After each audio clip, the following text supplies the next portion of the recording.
Hello అండి, welcome to law excellence IAS academy. ఈరోజు మనం మే 12 మరియు 13 నాటి ఈనాడు న్యూస్ పేపర్లోని ఇంపార్టెంట్ కరెంట్ అఫైర్స్ గురించి డిస్కస్ చేద్దామండి. బిఫోర్ దట్ మనము ప్రీవియస్ క్లాస్లో ఇచ్చిన క్వశ్చన్ గురించి చూద్దాము. జనని ప్లాట్ఫామ్కు సంబంధించి క్రింది ప్రకటనలను పరిగణించండి. ప్రీవియస్ క్లాస్లో మనము జనని ప్లాట్ఫామ్ గురించి డిస్కస్ చేయడం జరిగింది. ఆ కంటెక్స్ట్లో 2 స్టేట్మెంట్స్ను ఇచ్చాను అండి. కరెక్ట్ స్టేట్మెంట్స్ని ఐడెంటిఫై చేద్దాం. స్టేట్మెంట్ 1 చూడండి. దీనిని మహిళా మరియు శిశు అభివృద్ధి మంత్రిత్వ శాఖ అభివృద్ధి చేసింది. ఈ స్టేట్మెంట్ రాంగ్ అండి. దీనిని ministry of health and family welfare, ఆరోగ్య మరియు కుటుంబ సంక్షేమ మంత్రిత్వ శాఖ డెవలప్ చేయడం జరిగింది. కాబట్టి first statement wrong. Second one చూడండి. ఇది భారతదేశం అంతటా తల్లి మరియు శిశు ఆరోగ్య సంరక్షణ సేవలను పర్యవేక్షించడానికి ప్రారంభించబడిన ఒక డిజిటల్ ప్లాట్ఫామ్. ఈ స్టేట్మెంట్ కరెక్ట్ అండి. Janani journey of antenatal, natal and neonatal integrated care platform. ఇందులో తల్లి మరియు శిశు సంరక్షణ కోసం ఒక ఇంటిగ్రేటెడ్ ప్లాట్ఫామ్ని తీసుకురావడం జరిగింది. మే 7, 2026లో దీనిని లాంచ్ చేశారు అండి. అండ్ దీనికి సంబంధించిన కీ ఫీచర్స్ మనము ప్రీవియస్ క్లాస్లో డిస్కస్ చేశాము. అండ్ ఇన్ కేస్ ఎవరైనా ఆ క్లాస్ మిస్ అయి ఉంటే ఒకసారి ఈ డీటెయిల్స్ అన్నీ చూడండి. ఎగ్జామ్ పాయింట్ ఆఫ్ వ్యూలో చాలా ఇంపార్టెంట్ ఇది. అండ్ ఈ జనని పోర్టల్కి సంబంధించిన ఇంపార్టెంట్ మెట్రిక్స్ మరియు ఆబ్జెక్టివ్స్ గురించి కూడా ఒకసారి చూడండి. సో మన ఆన్సర్ ఏమవుతుంది? First statement wrong and second statement correct. Answer B 2 only is the correct answer ఇక్కడ. ఈరోజు మన ఫస్ట్ ఆర్టికల్ చూడండి. వ్యాజ్యాల సమాచారం ఏకీకృతం. ఏ కోర్టుకు వెళ్ళినా తక్షణమే పూర్తి వివరాలు 1 కేస్ 1 డేటాను ప్రారంభించిన సిజేఐ జస్టిస్ సూర్యకాంత్. ఇటీవల 1 కేస్ 1 డేటా సిస్టమ్ సెంటర్ను సిజేఐ ప్రారంభించారు. దీనికి సంబంధించిన ఇంపార్టెంట్ డీటెయిల్స్ మరియు కీ ఫీచర్స్ గురించి డిస్కస్ చేద్దామండి. దేశంలో కోర్టు వ్యాజ్యాల నిర్వహణను మెరుగుపరచడానికి 1 కేస్ 1 డేటా పేరుతో సరికొత్త డిజిటల్ వ్యవస్థను సుప్రీంకోర్టు అందుబాటులోకి తీసుకువచ్చింది. భారత ప్రధాన న్యాయమూర్తి జస్టిస్ సూర్యకాంత్ దీనిని ప్రారంభించారు. ట్రయల్ కోర్టులో దాఖలయ్యే వ్యాజ్యాలు ఆ తర్వాత అప్పీలు కోసం ఏ న్యాయస్థానానికి వెళ్ళినా బహుళ స్థాయిలలో వెంటనే వాటి సమాచారం మొత్తం లభించేలా చేయడమే కొత్త వ్యవస్థ యొక్క లక్ష్యం. అంటే మళ్ళీ తిరిగి కేస్ డీటెయిల్స్, దానికి సంబంధించిన ఆధారాలు మొత్తం వెతకాల్సిన, దానిని సబ్మిట్ చేయాల్సిన పని లేకుండా యూనిక్ డిజిటల్ ఫింగర్ ప్రింట్ ద్వారా ఇక్కడ పూర్తి సమాచారం నెక్స్ట్ కోర్టుకి ట్రాన్స్ఫర్ అవుతుంది. సో దీనినే మనము 1 కేస్ 1 డేటా అని పిలుస్తాము. అంటే ఒక కేసుకు సంబంధించిన మొత్తం పూర్తి సమాచారం ఏ కోర్టుకి అప్పీల్కి వెళ్ళినా కూడా దీనిని మళ్ళీ తిరిగి సమర్పించాల్సిన పని లేకుండా దీనికి సంబంధించిన మొత్తం వివరాలు ఆ యూనిక్ ఐడిలో పొందుపరచడం జరుగుతుంది. దేశంలోని అన్ని కోర్టులలోని కేసుల సమాచారాన్ని అనుసంధానం ద్వారా ఏకీకృతం చేయడం, న్యాయ సేవలను ప్రజలకు మరింత చేరువ చేయడమే దీని ఉద్దేశమని సిజేఐ వివరించారు. ఈ కొత్త విధానం ద్వారా డిజిటల్ డేటాబేస్ ఏర్పడుతుంది అని అన్నారు. ఈ 1 కేస్ 1 డేటా సిస్టమ్ వలన ప్రయోజనాలు మనం చూస్తే దేశంలో 20,000కు పైగా ఉన్న తాలూకా కోర్టులు, జిల్లా కోర్టులు మరియు 25 హైకోర్టుల రికార్డులను supreme court case information సిస్టంతో అనుసంధానించారు.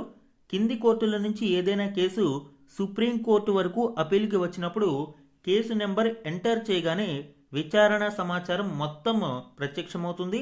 Data verification క్షణాలలో పూర్తవుతుంది. దీనివలన చాలా సమయం ఆదా అవుతుంది మరియు కేసు యొక్క ట్రాన్స్పరెన్సీ అనేది మనకి ఇక్కడ కనిపిస్తుంది.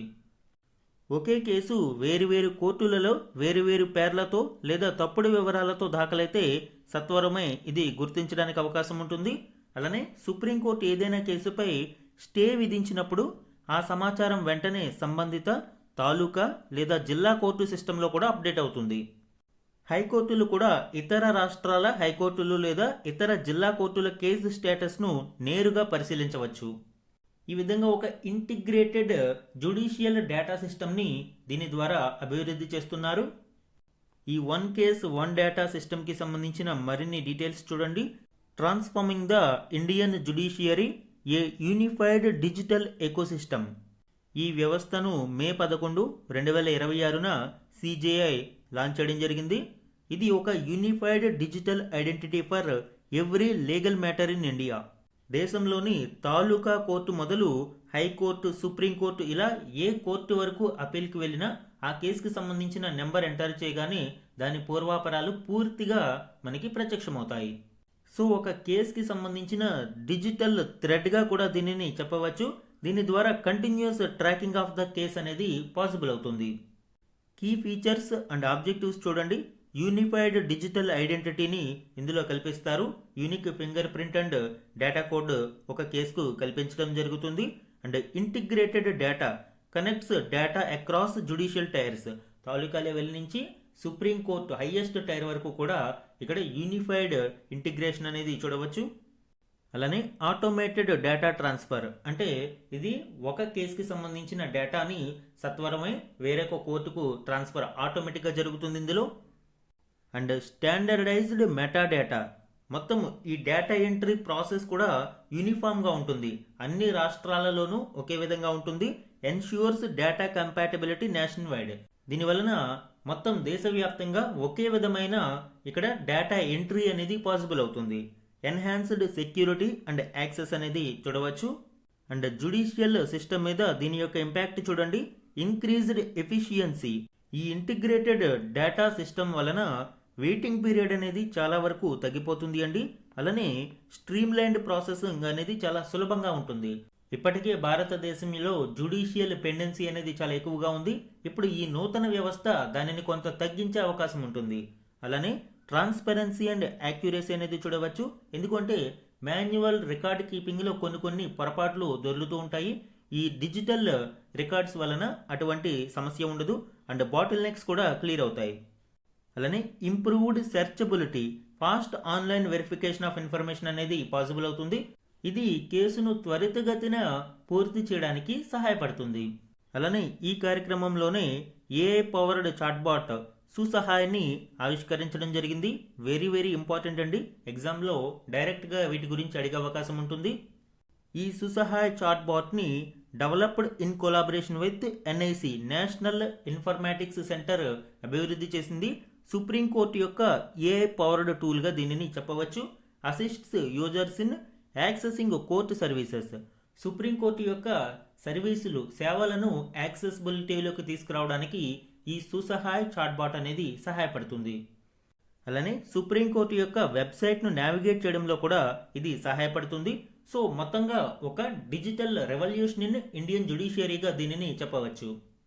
ఇది వన్ కేస్ వన్ సిస్టమ్కి సంబంధించి మరియు సుసహాయ్ ఏఐ చాట్బాట్కి సంబంధించిన కీలక డీటెయిల్స్. మన నెక్స్ట్ ఆర్టికల్ చూడండి. సిబిఐ డైరెక్టర్ నియామకంపై ప్రధాని అధ్యక్షతన కమిటీ భేటీ, అసమ్మతి నోట్ అందజేసిన రాహుల్ గాంధీ. ఈ ఆర్టికల్ సిబిఐ నూతన డైరెక్టర్కి సంబంధించిన అపాయింట్మెంట్ గురించి వివరిస్తుంది. ఇందులోని కీ పాయింట్స్ ఇప్పుడు చూద్దాం. సిబిఐ తదుపరి డైరెక్టర్ ఎంపిక కోసం ప్రధాని మోదీ నేతృత్వంలోని ఉన్నత స్థాయి కమిటీ మంగళవారం ఢిల్లీలోని ప్రధానమంత్రి అధికార నివాసంలో భేటీ అయ్యింది. ఈ కమిటీలో ప్రధానితో పాటు సిజేఐ జస్టిస్ సూర్యకాంత్, లోక్సభ విపక్ష నేత రాహుల్ గాంధీ సభ్యులుగా ఉన్నారు. ఈ సెలక్షన్ కమిటీ 3 మెంబర్ బాడీ అండి. ఇందులో ప్రైమ్ మినిస్టర్, సిజేఐ మరియు లీడర్ ఆఫ్ అపోజిషన్ సభ్యులుగా ఉంటారు. Present CBI director Praveen Sood పదవీ కాలం ఈ నెల 24తో ముగుస్తుంది. అందువలన కొత్త డైరెక్టర్ను ఎంపిక చేయాల్సి ఉంది. ప్రజెంట్ కాంపిటీటర్స్ మనం చూస్తే కమిటీ పరిశీలనకు వచ్చిన జాబితాలో పరాగ్ జైన్, శత్రుజిత్ కపూర్, యోగేష్ గుప్తా, జీపీ సింగ్, ప్రవీర్ రంజన్తో పాటు వివిధ రాష్ట్రాలకు చెందిన సీనియర్ ఐపీఎస్ అధికారుల పేర్లు ఉన్నట్లు తెలుస్తుంది. అయితే ఈ ఎంపిక ప్రక్రియపై రాహుల్ గాంధీ అసంతృప్తి వ్యక్తం చేశారు. పక్షపాతంతో కూడిన చర్యలలో భాగస్వామిని కాలేనంటూ తన భేదాభిప్రాయాన్ని వెల్లడించి 2 పేజీల అసమ్మతి నోట్ను ప్రధానికి అందజేశారు. ఈ హై పవర్డ్ సెలక్షన్ కమిటీకి సంబంధించి డీటెయిల్స్ చూడండి. చైర్పర్సన్గా ప్రైమ్ మినిస్టర్ ఉంటారు, మెంబర్గా లీడర్ ఆఫ్ అపోజిషన్ లోక్సభ మరియు అనదర్ మెంబర్గా సిజేఐ ఆఫ్ సుప్రీంకోర్టు ఉంటారు. అండ్ ఎలిజిబిలిటీ క్రైటీరియా మనం చూస్తే ఎంపిక కాబోయే వ్యక్తి ఖచ్చితంగా DGP or ADGP rank holder అయి ఉండాలి, సీనియర్ ఐపీఎస్ ఆఫీసర్ అయి ఉండాలి, అండ్ అట్లీస్ట్ 6 నెలల పాటు సర్వీస్ అనేది వాళ్ళకి ఉండాలి. అంటే ఇమీడియట్గా కొన్ని నెలలలో రిటైర్ అయ్యే వాళ్ళు కాదు, కనీసం 6 నెలల పదవీ కాలం వాళ్ళు కలిగి ఉండాలి. 2019లో సుప్రీంకోర్టు ఈ డైరెక్టివ్ ఇవ్వడం జరిగింది. And tenure minimum 2 years tenure కలిగి ఉండాలి, లేదా కొన్ని సందర్భాలలో మ్యాక్సిమం 5 ఇయర్స్ వరకు టెన్యూర్ని ఎక్స్టెండ్ చేయవచ్చు. సివిసి యాక్ట్ 2003 ప్రకారం దీనిని చూడవచ్చు. అలానే ఈ సెలక్షన్ ప్రాసెస్ అంతా కూడా మనకి Delhi special police establishment act 1946 మరియు లోక్పాల్ యాక్ట్ 2013 ప్రకారం ప్రొసీజర్ అనేది ఉంటుంది. అండ్ అదర్ ప్రొసీజరల్ డీటెయిల్స్ మనం చూస్తే ట్రాన్స్ఫర్ రెస్ట్రిక్షన్స్ కూడా మనం చూడవచ్చు అండి. Prior consent of selection committee ఏదైతే ఇప్పుడు మనం చెప్పుకున్నామో, ఈ సెలక్షన్ కమిటీ యొక్క ప్రయర్ కన్సెంట్ ఉన్నప్పుడు మాత్రమే సిబిఐ డైరెక్టర్ని ట్రాన్స్ఫర్ చేయవచ్చు. రిమూవల్ ప్రాసెస్ కూడా రికమెండేషన్ ఆఫ్ సెలక్షన్ కమిటీ ద్వారా మాత్రమే జరుగుతుంది. ఇక సిబిఐ అనేది మినిస్ట్రీ ఆఫ్ పర్సనల్ కింద ఉన్నా కానీ ఇన్వెస్టిగేషన్స్ విషయంలో మాత్రం ఇండిపెండెంట్ అటానమీని కలిగి ఉంటుంది. అయితే సిబిఐ యొక్క అటానమీ విషయంలో భిన్నాభిప్రాయాలు ఉన్నాయండి. ఈవెన్ సుప్రీంకోర్టు కూడా సిబిఐని కేజ్డ్ ప్యారట్ అంటే పంజరంలో బంధించబడిన చిలకలాగా యజమాని ఏం చెప్తే అదే పలికేలాగా కేజ్డ్ ప్యారట్ లాగా వ్యవహరిస్తుంది అని కొన్నిసార్లు విమర్శించింది కూడా. సో ఇది సిబిఐకి సంబంధించి అండ్ సిబిఐ డైరెక్టర్ అపాయింట్మెంట్కి సంబంధించిన డీటెయిల్స్ అండి. మన నెక్స్ట్ ఆర్టికల్ చూడండి. ఏపీ తెలంగాణ సహా 17 రాష్ట్రాలలో త్వరలో ఈసీ స్పెషల్ ఇంటెన్సివ్ రివిజన్ యొక్క 3వ దశ మిగిలిన 17 రాష్ట్రాలు మరియు 5 కేంద్రపాలిత ప్రాంతాలలో త్వరలోనే ప్రారంభమవుతుంది అని ఎలక్షన్ కమిషన్ ఆఫ్ ఇండియా ప్రకటించింది. ఈ ప్రాసెస్లో దాదాపు 40 కోట్ల మంది ఓటర్లతో కూడుకున్న జాబితాలను సవరిస్తారు. ఇందుకు సన్నాహక చర్యలు చేపట్టాల్సిందిగా ఎన్నికల సంఘం ఇప్పటికే 17 రాష్ట్రాలు 5 కేంద్రపాలిత ప్రాంతాలను ఆదేశించింది. ఇటీవల కేరళ, అస్సాం, పుదుచ్చేరి, తమిళనాడు, వెస్ట్ బెంగాల్ శాసనసభల యొక్క ఎన్నికల కారణంగా ఈ 3వ దశ కసరత్తును నిలిపివేశారు. ఇప్పుడు ఎన్నికలు పూర్తయిన నేపథ్యంలో కొన్ని రోజుల్లోనే మిగతా రాష్ట్రాలలో సర్ను ప్రారంభిస్తామని ఈసీ పేర్కొంది. ఇప్పటి వరకు 10 రాష్ట్రాలు 3 కేంద్రపాలిత ప్రాంతాలలో ఈ కసరత్తు పూర్తయింది. వీటిలో భాగంగా 60 కోట్ల ఓటర్ల జాబితాను ఇప్పటికే సవరించారు. ప్రీవియస్ క్లాసెస్లో ఈ స్పెషల్ ఇంటెన్సివ్ రివిజన్కి సంబంధించిన ప్రాసెస్ గురించి చూసాము. రిప్రజెంటేషన్ ఆఫ్ పీపుల్స్ యాక్ట్ 1950లోని సెక్షన్ 21 ఈ ఎలక్టోరల్ రోల్ ఫ్రేమ్వర్క్ గురించి వివరిస్తుంది. సెక్షన్ 21 క్లాజ్ 1లో జనరల్ ప్రిపరేషన్ అండ్ ఎఫెక్టివ్నెస్ గురించి చూడవచ్చు అండి. అండ్ సెక్షన్ 21 క్లాజ్ 2లో మ్యాండేటరీ అండ్ డిస్క్రిషనరీ రివిజన్స్ అనేవి ఉంటాయి. ఇందులో మ్యాండేటరీ రివిజన్ అనేది ఎవరి జనరల్ అండ్ బై ఎలక్షన్కి సంబంధించి ఎయిదర్ లోక్సభ ఆర్ అసెంబ్లీకి సంబంధించి మ్యాండేటరీగా రివిజన్ చేస్తారు. అయితే ఏదైనా ప్రత్యేక సందర్భంలో election commission of India return ఫార్మాట్లో ఇక్కడ రివిజన్ నిర్వహించాల్సిన అవసరం లేదు అని రిటర్న్గా రాసిస్తే మాత్రం అక్కడ ఎక్సెప్షన్ ఉంటుంది. And discretionary and safety clause అనేది ECI can order revision in other years, అంటే ఎలక్షన్ టైంలోనే అవసరం లేదు, ఎప్పుడైనా ఇక్కడ రివిజన్ చేయవచ్చు. Existing roll remains valid if revision is missed. ఇక ఇంపార్టెంట్ వన్, సెక్షన్ 21 క్లాజ్ 3లో మనకి స్పెషల్ రివిజన్స్కి సంబంధించి స్పెషల్ పవర్ అనేది ఎలక్షన్ కమిషన్కి ఎప్పుడు ఉంటుంది అండి. And election commission of India directs revision for any area at any time. ఇప్పుడు రీసెంట్ డెవలప్మెంట్స్ మనం చూస్తే హౌస్ టు హౌస్ వెరిఫికేషన్ అనేది ఈ స్పెషల్ ఇంటెన్సివ్ రివిజన్లో నిర్వహిస్తూ ఉన్నారు. సుప్రీంకోర్టు ఏం చెప్పింది? Flexibility must be with in constitutional limit. అంటే ఎలక్షన్ కమిషన్కి అధికారం ఉంది, కానీ రాజ్యాంగ విలువలకు లోబడి, రాజ్యాంగ నిబంధనలకు లోబడి ఈ ప్రక్రియ ఉండాలి అని సుప్రీంకోర్టు చెప్పింది. అయితే సర్కి ఇక్కడ అబ్జెక్షన్ అయితే ఏం లేదు. స్పెషల్ ఇంటెన్సివ్ రివిజన్ని కండక్ట్ చేయమని సుప్రీంకోర్టు కూడా చెప్పింది. సో ఇది స్పెషల్ ఇంటెన్సివ్ రివిజన్కి సంబంధించిన డీటెయిల్స్ అండి. మన నెక్స్ట్ ఆర్టికల్ చూడండి. ప్రభుత్వ రంగ బ్యాంకులు బంగారు గుడ్లు పెడుతున్నాయి. 2025-26 లాభం 1.98 లక్షల కోట్లు, జీవనకాల గరిష్టం అంటే లైఫ్ టైమ్ హైయెస్ట్గా దీనిని చెప్పవచ్చు అండి. దీనికి సంబంధించిన కీ డీటెయిల్స్ చూడండి. ప్రభుత్వ రంగ బ్యాంకులు వరుసగా 4వ ఆర్థిక సంవత్సరాన్ని లాభాలతో ముగించాయి. 2025-26లో మొత్తం 1.98 లక్షల కోట్ల నికర లాభాన్ని నమోదు చేశాయి. ఇక్కడ ప్రధానంగా మనము ఆస్తుల నాణ్యతను మెరుగవ్వడం చూడవచ్చు. అలానే రుణాల మంజూరులో వృద్ధి, అధిక ఆదాయం లాంటివి పిఎస్బిల లాభదాయకతకు తోడ్పడినట్లు వెల్లడించింది. నాన్ పర్ఫార్మింగ్ అసెట్స్ విషయంలో ప్రభుత్వం తీసుకున్న చర్యలు మరియు బ్యాంకులు తీసుకుంటున్న జాగ్రత్తల కారణంగా ఎన్పిఎస్ చాలా వరకు తగ్గాయండి. సో ఈ ఆస్తుల నాణ్యతను మెరుగవడం మరియు రుణాల మంజూరులో వృద్ధి కూడా ఇప్పుడు ఎకనామిక్ యాక్టివిటీ అనేది పుంజుకోవడం వలన రుణాల మంజూరు కూడా వృద్ధి చెందింది. ఎస్పెషల్లీ ఇటీవల రెపో రేట్లు తగ్గించడం కూడా దీనికి దోహదపడింది. గణాంకాలను మనం చూస్తే 2025-26 పిఎస్బిల నిర్వహణ లాభం సుమారు 3.21 లక్షల కోట్లకు చేరగా 2024-25తో పోలిస్తే నికర లాభం 11.1% పెరిగి 1.98 లక్షల కోట్లుగా నమోదైంది. అంటే నెట్ ప్రాఫిట్ 11.1% పెరిగింది. మొత్తం వ్యాపారం 12.8% వృద్ధితో 283.30 లక్షల కోట్లకు చేరింది. డిపాజిట్లు 10.6% అధికమై 156.3 లక్షల కోట్లుగా నమోదయ్యాయి. అలానే స్థూల రుణాలు 15.7% పెరిగి 127 లక్షల కోట్లకు చేరాయి. ఇక్కడ బ్యాంకింగ్ సెక్టార్లో అసెట్స్ అంటే బ్యాంకులకు ఎసెట్ అంటే ఏంటండి? రుణాలే. ఎందుకంటే బ్యాంకు రుణం ఇస్తేనే ఆ రుణం మీద వాళ్ళకి ప్రాఫిట్ అనేది వస్తుంది. అందుకే బ్యాంకింగ్ రంగంలో స్థూల రుణాలు వృద్ధి చెందడం బ్యాంకింగ్ రంగానికి లాభదాయకం. అలానే ఆర్థిక వ్యవస్థలో వివిధ రంగాల వ్యాప్తంగా రుణాలకు గిరాకీ కొనసాగుతున్న విషయం కూడా ఇది తెలియజేస్తుంది. ఎప్పుడైతే రెపో రేట్స్ తగ్గుముఖం పట్టాయో ఆటోమేటిక్గా ఎకనామిక్ యాక్టివిటీ అనేది ఇక్కడ పుంజుకుంది అండి. అలానే 2025-26లో స్థూల నిరర్ధక ఆస్తులు గ్రాస్ నాన్ పర్ఫార్మింగ్ అసెట్స్ విషయంలో కూడా 1.93% మరియు నికర ఎన్పిఏలు 0.39% తగ్గాయి. ఒకానొక దశలో ఈ గ్రాస్ నాన్ పర్ఫార్మింగ్ అసెట్స్ 2018లో 11% చేరి పీక్ పీరియడ్కు చేరుకున్నాయండి. ఇప్పుడు అది క్రమేపీ 1.93% తగ్గడం ఆస్తుల నాణ్యత మెరుగవడాన్ని సూచిస్తుంది.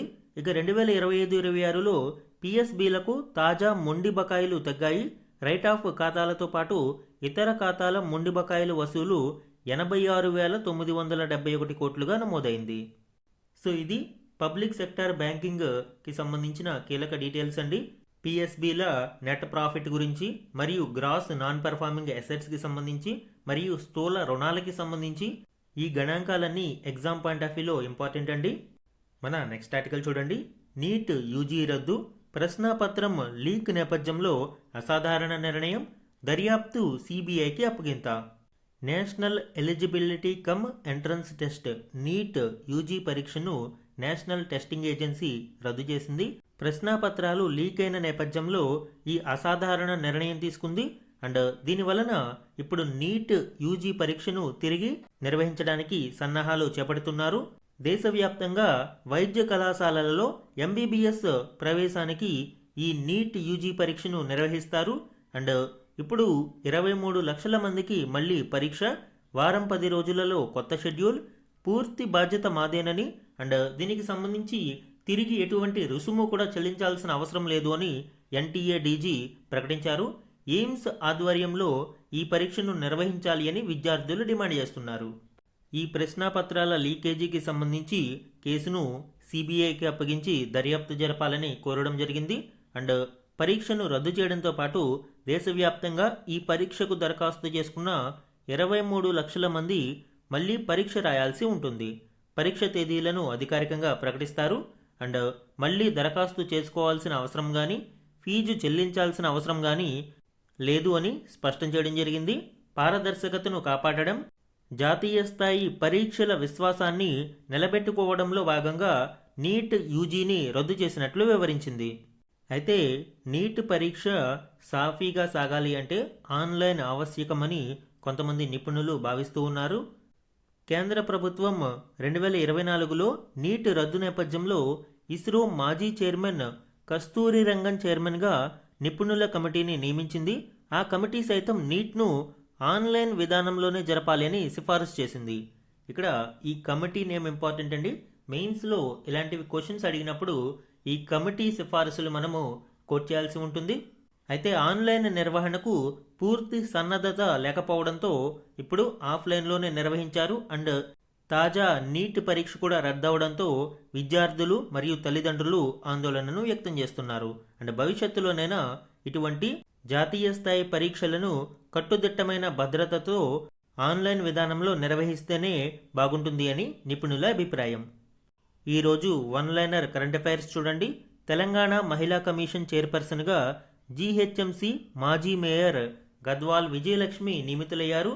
చైర్పర్సన్తో పాటు 6 సభ్యులను నియమిస్తూ ప్రభుత్వ ప్రధాన కార్యదర్శి ఉత్తర్వులు జారీ చేశారు.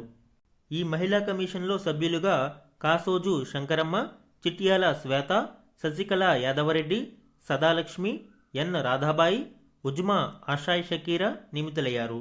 వీరు 5 ఏళ్ల పాటు ఈ పదవుల్లో కొనసాగుతారు. Next one, Physical Research Laboratory professor Kuljeet Kaur Marhas 2026 ఏడాదికి ప్రతిష్టాత్మక మెటియోరిటికల్ సొసైటీ ఫెలోగా ఎంపికయ్యారు. ఉల్కా శాస్త్రం, గ్రహ విజ్ఞాన శాస్త్రంలో ఈ అంతర్జాతీయ గౌరవాన్ని అందుకున్న తొలి భారతీయ మహిళగా ఆమె చరిత్ర సృష్టించారు. సో అవార్డ్స్ ఇన్ న్యూస్లో ఇది ఇంపార్టెంట్ అండి. దట్టు తొలి భారతీయ మహిళగా ఈ గౌరవాన్ని అందుకున్నారు కాబట్టి ఎగ్జామ్లో మేబీ అడిగే అవకాశం ఉంటుంది. మెటియోరిటికల్ సొసైటీ ఫెలోగా ఇటీవల ఎంపికైన తొలి భారతీయ మహిళ ఎవరు అంటే కుల్జీత్ కౌర్ మర్హాస్. నెక్స్ట్ వన్ చూడండి. ఇండియన్ కోస్ట్ గార్డ్ నౌక ఐసీజీఎస్ అచల్ గురించి ప్రీవియస్ క్లాసులో డీటెయిల్గా డిస్కస్ చేశాము. ఇన్ కేసు ఆ క్లాసు మిస్ అయ్యి ఉంటే ఒకసారి చూడండి. Next one, Steel Authority of India Limited SAIL chairman మరియు మేనేజింగ్ డైరెక్టర్ సిఎండిగా అశోక్ కుమార్ పాండా మే 9న బాధ్యతలు స్వీకరించారు. మేబీ పర్సనల్ న్యూస్లో ఎస్పెషల్లీ సేల్కి సంబంధించిన ఎగ్జామ్స్లో ఇలాంటివి అడిగే అవకాశం ఉంటుంది. నెక్స్ట్ వన్, బ్రాండ్ ఫైనాన్స్ 2026 సంవత్సరానికి రూపొందించిన బ్రాండ్ స్ట్రెంగ్త్ సూచీలో దేశీయ బుల్లెట్ బ్రాండ్ రాయల్ ఎన్ఫీల్డ్ 3వ స్థానంలో నిలిచింది. ఇది 100 పాయింట్లకు 88.6 పాయింట్ల స్కోర్ను AAA రేటింగ్ను సాధించింది. మొదటి 2 స్థానాలలో టొయోటా, బిఎండబ్ల్యూలు ఉన్నాయి. ఇక జాతీయ గ్రామీణ ఉపాధి హామీ పథకం ఎన్ఆర్ఈజీఏ స్థానంలో విబీజీ రామ్జీని జూలై 1 నుంచి దేశవ్యాప్తంగా అమలు పరిచేందుకు కేంద్రం గ్యాజెట్ను జారీ చేసింది. ఏప్రిల్ 1 నుంచి అమలు కావాల్సి వచ్చిన కొన్ని పరిపాలన మరియు సాంకేతిక కారణాలతో ఇది జూలై 1 నుంచి అమలులో కానుంది. సో ఇవి వన్ లైనర్ కరెంట్ అఫైర్స్ అండి. ఇక మాదిరి ప్రశ్నలలో ఇంపార్టెంట్ వన్ చూడండి. ఏ జిల్లాకు చెందిన సాంప్రదాయ వంటకాలు గిరిజన పాక వారసత్వాన్ని ప్రోత్సహిస్తూ రాష్ట్రంలోనే మొట్టమొదటి గిరిజన చిరుధాన్యాల ఆధారిత ఆహార మెను అయిన అరకు కౌనిని ఇటీవల ఏపీ సీఎం చంద్రబాబు నాయుడు గారు ప్రారంభించారు. ఆన్సర్ అల్లూరి సీతారామరాజు జిల్లా. ఈ అరకు కౌని అనేది ఏమిటి అని ఎగ్జామ్లో అడిగే అవకాశం ఉంది. సో గిరిజన చిరుధాన్యాల ఆధారిత ఆహార మెనూనే మనము అరకు కౌని అని పిలుస్తాము. ఏపీ రిలేటెడ్ ఎగ్జామ్స్లో అడిగే అవకాశం ఉంది అండి. నెక్స్ట్ ఇంపార్టెంట్ వన్, పోర్టు సామర్థ్యం, నౌకల నిర్వహణ, స్మార్ట్ సముద్ర కార్యకలాపాలను మెరుగుపరిచే డిజిటల్ ట్విన్ ప్లాట్ఫామ్ను ప్రారంభించిన దేశంలోని మొదటి పోర్టుగా ఏది ఇటీవల వార్తల్లో నిలిచింది? Answer VO Chidambaranar Port Authority. Exam point of view very very important one అండి. తమిళనాడులోని తూతుకుడిలో ఉన్న ఈ వివో చిదంబరం పోర్టు దేశంలో ఉన్న 13 ఆల్ వెదర్ పోర్టులలో ఒకటి. అండ్ ఇది దేశంలోనే మొట్టమొదటి డిజిటల్ ట్విన్ ప్లాట్ఫామ్ను ప్రారంభించింది. ఈ ప్లాట్ఫామ్ ద్వారా పోర్టు సామర్థ్యం, నౌకల నిర్వహణ మరియు స్మార్ట్ సముద్ర కార్యకలాపాలను మెరుగుపరచడానికి అవకాశం ఉంటుంది. నెక్స్ట్ వన్ చూడండి. ఇటీవల 98వ ఆస్కార్ పురస్కారాలలో ఉత్తమ చిత్రంగా ఏ చిత్రం పురస్కారం గెలుచుకుంది? Answer one battle after another. Paul Thomas Anderson దర్శకత్వం వహించిన ఈ సినిమా 2026 అకాడమీ అవార్డులలో అత్యధికంగా 6 పురస్కారాలు కూడా గెలుచుకుంది. అవార్డ్స్ ఇన్ న్యూస్లో ఇలాంటివి అడిగే అవకాశం ఉంటుంది అండి. అలానే నెక్స్ట్ వన్ చూడండి. ఇటీవల PMFME ప్రధానమంత్రి formalisation of micro food processing enterprises incubation కేంద్రాన్ని ఇటీవల ఎక్కడ ప్రారంభించారు? ఆన్సర్ తేజ్పూర్ విశ్వవిద్యాలయం, అస్సాం. ఫుడ్ ప్రాసెసింగ్ రంగంలో స్టార్టప్లు మరియు స్వయం సహాయక బృందాలు, రైతులు, పారిశ్రామికవేత్తలకు ఆధునిక సౌకర్యాలు, శిక్షణ, సాంకేతిక మద్దతు, ఆర్థిక సహాయం అందించేందుకు ఈ కేంద్రాన్ని ఏర్పాటు చేశారు. సో ఈ కేంద్రం యొక్క ప్రాముఖ్యత ఏంటి, అంటే దీని యొక్క ఇంపార్టెన్స్ ఏంటి, అండ్ ఇది ఎక్కడ ఏర్పాటు చేయబడింది అనేది ఇంపార్టెంట్ అండి. ఇవి మాదిరి ప్రశ్నలలోని ఇంపార్టెంట్ క్వశ్చన్స్ అండి. ఈరోజు మన క్వశ్చన్ గురించి చూడండి. సుసహాయ్ ఏఐ చాట్బాట్కి సంబంధించి క్రింది ప్రకటనలను పరిగణించండి. ఈరోజు క్లాస్లో మనము సుసహాయ్ ఏఐ చాట్బాట్ గురించి డిస్కస్ చేయడం జరిగింది. ఆ కంటెక్స్ట్లో ఈ 2 స్టేట్మెంట్స్ ఇచ్చాను. కరెక్ట్ స్టేట్మెంట్స్ని ఐడెంటిఫై చేసి ఆన్సర్ని కమెంట్ సెక్షన్లో కమెంట్ చేయండి. ఇవి ఈరోజు ఈనాడు న్యూస్ పేపర్లోని ఇంపార్టెంట్ కరెంట్ అఫైర్స్ మీద daily analysis. Thank you for watching.